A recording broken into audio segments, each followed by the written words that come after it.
What's up, everyone? Today I want to talk about a really obscure Star Wars comic. This happens to be Italian. The highlights. It's translated as Power of the Force, which makes it really hard to search for and eBay and other places because you're going to pull up lots of Power of the Force, action figures, right? Published in collaboration between Hasbro and the Cloud City fan club, the big Star Wars Italian fan club. Came out in 1999, and it has aged incredibly well in terms of continuity. It makes lots of really bold contributions to EU lore that pay off. Amazingly, without the benefit of things that we only come to find out later, whether in like Revenge of the Sith, later prequels, or even later EU.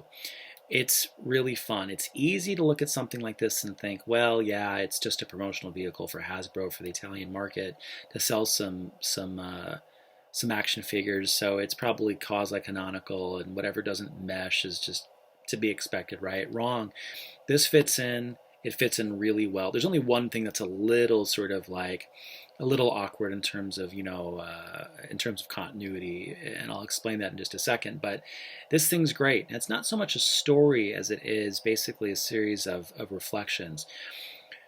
The entire thing is only 8 pages, and I should say the last 2 pages are basically just advertisements for some of those Hasbro toys in the upcoming line.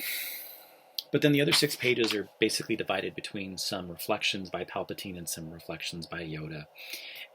Palpatine reflects back on his time as a senator and as his time as the public-facing sort of Dark Lord of the Sith and the Emperor. And Yoda is on Dagobah reflecting back on all the people he knew and their fight for good, right? And he even worries a bit about Luke, but ultimately sort of decides that the good side is powerful, and that like his father, there's good in him, and he'll prevail.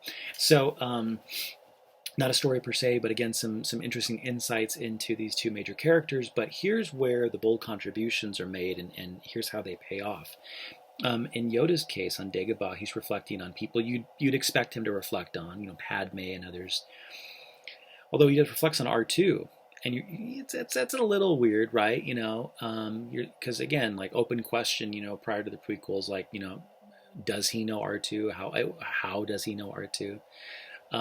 But the really interesting one is that of all the people in the galaxy, for all the hundreds of years that Yoda's lived that he could reflect on Dagobah, he thinks about Chewbacca and thinks about how brave Chewbacca's been. Wow, in 1999. How did in 1999 they know that in 2005 in Revenge of the Sith we were going to find out just how well those 2 knew one another? Amazing, right? I mean, a really bold thing to do in 1999, and yet something that pays off really well in 2005. So cool, right? And there's a similar interesting payoff in a way in the Palpatine section. The first panel is Palpatine, I'll show this, is Palpatine as a senator talking to a Wookiee. And you can speculate a little bit about this, but it's potentially the case that we know what that conversation was about, even though this comic doesn't reveal this in 1999. But later in Cloak of Deception, the James Luceno novel, we find out that there's some discussion about how tax from the trade routes, whatever, should be put towards improvements for Kashyyyk, right? So presumably we know the contents of that conversation. They're talking about some of that milieu that we learn about in Cloak of Deception. So again, another thing that in 1999 is sort of boldly asserted in some ways, right? That is able to be paid off. So again, an obscure comic that's at first blush easily dismissed, right, as kind of silly and just a promotional marketing vehicle, and yet no, is something that's in continuity that again just ages just beautifully, right? Except here's the only thing that's a little funky.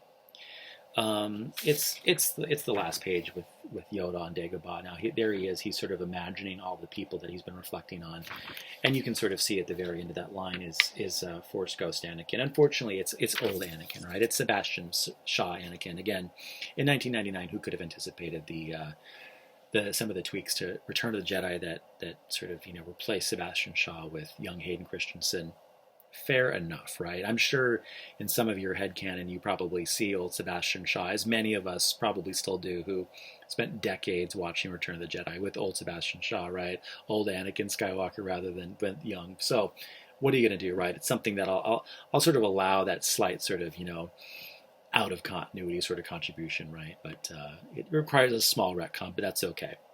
It, just again, just a fun thing to pick up. If you don't know about it, now you do, and it's worth Googling to sort of see if you can find it online, either in Italian or the translated English version, which I can't remember if I mentioned, but was translated by Abel Pena. So it's out there. It's out there, but the physical copy is much harder to get for a variety of reasons. Again, it wasn't meant to be in North America. It's over 20 years old. It's just hard to find this. It's also, again, it's hard to Google and find because typing in Star Wars Power of the Force is going to pull up a lot of sort of, things you're not actually looking for, right? That's a common phrase, a powerful combination of words in the Star Wars lexicon that are just going to pull up way more than you're looking for. So it's easy to get lost in the mix, but it's worth hunting. They're out there, and it's a fun thing to pick up. But again, if you have it, right, or if you do have it, don't worry. You're gonna think to yourself, this is just a silly sort of throwaway media tie-in. This is just about promoting these toys, right? But no, man, I'm telling you, man, this is the real deal. It is official. It's an official, Hasbro licensee collaborated comic. And again, as I say, in particular, it is something that has aged in continuity and really well over the years. And so it's worth picking up. And it's, of all the obscure things in my Star Wars collection, these obscure one-off comics and things like that, this is one that I'm particularly proud of, and it's one that always brings a smile to my face. It's a fun set of reflections by these characters, and it was a really bold contribution in 1999, and it's a really worthy addition, I think, to anyone's EU collection. Pick it up. It's hard to get, but it's worth the fight. And in some ways, I feel it is legitimately probably one of the holy grails, I think, in anyone's EU collection. Why is it super important to continuity? Does it fill gaps in the lore? Not really, but it's just so damn obscure that it's just a fun thing to have. This is a great conversation starter among EU fans. It's like, you've got it all? Really?